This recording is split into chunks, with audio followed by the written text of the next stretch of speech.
hurmatli fuqarolar, To'ron bank xodimi ismim Asadbek. Mana shu mahallaga biriktirilgan mahalla bankiri bo'lib ishlayman. Bugungi kunda To'ron bank tomonidan keng ko'lamli kreditlarimiz mavjud. Ulardan mahallaga ajratilayotgani ikki xil turdagi bo'ladi. Ulardan biri mahalla loyihasi, jami 30 minggacha bo'lgan summada ajratiladi. Yillik 25% ga 4 yilga ajratiladi. Uni maqsadi har bir mahallaga ajratilayotgan kreditlarimiz maqsadi ishlab chiqarish, xizmat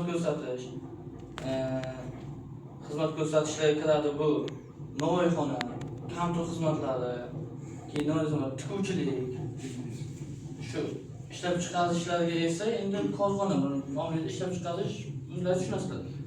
Yana bitta mahsulotimiz bor, biznesning maqsadi. Biznesning maqsadi bu 25 milliongacha ajratiladi.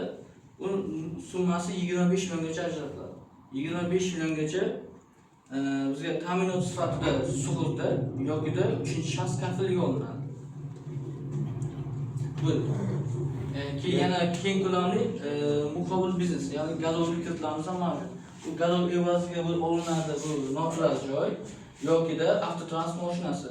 Yillik 32% dan 300 million so'mgacha ajratiladi. Garovga qarab.